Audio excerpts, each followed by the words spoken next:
Braćo i sestre, pomaže Bog. Mi smo se ovde sakupili da podržimo ovu organizaciju privrednika severnog dela Kosova.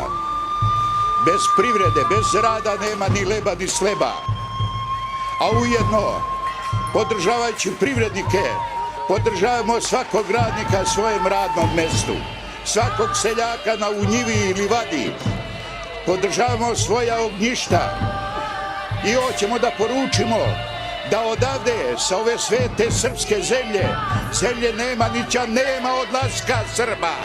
Ovde ćemo biti i ostati, a okupatori jednog dana će im dosaditi, pa će se svi setiti kako bi bilo da smo njihove zemlje okupirali, pa će se setiti da odu. Batali će i te pare koje primaju, otići će svojoj deci i svojoj kući. Ove pare koje oni primaju ovde na srpskoj zemlji svetinji, to su krvave pare. Ubili su Srbije i srpski narod i dan danas ga ubijaju. Bacili su toliko otrova, toliko uranijuma, toliko svega da će naša deca ispahtati i unučići, paraunučići i šupunučići. Ja im poručujem da se skupe i da idu svojim kućima, a mi ćemo sa šintarima lako ćemo mi sa njima.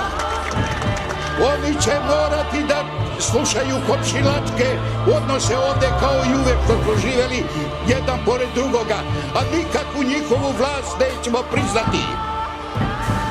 Ja molim sve od 8 godina do 80 godina da se skupljamo dokle našu pravdu ne isteramo. Ja vas molim, dragi građani, a sada ću da poručim vlastima u Beogradu, poručujem Dačiću s ovoga mesta, s ove svete zemlje ponovo.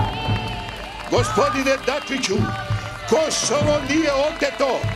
Pokušavaju da ga otmu, ali ga ne damo. Mi ga ne damo. Ne daju ga Srbiji sa Kosova. I ne može Dačiću da kaže da je oteto kad nije oteto. Gospodine Vučiću, i tebi se lično obraćam, ali sa ovim rečima. Ja nisam vidio u rodnoj grudi srpskoj ni jedan spomenik da je neko umro gladan, lipsao gladan. Ali vidio sam 1000 spomenika što je ubio milosrdni anđeo. 1000 ima. Toga se mi moramo plašiti i ne dozvolite da vama komanduje bilo ko iz te Evropske unije. Možemo mi bez Evropske unije. Mi otpustim, neka nas puste da živimo na svoje ognjišta. Dragi građani, puno vam hvala na pažnju.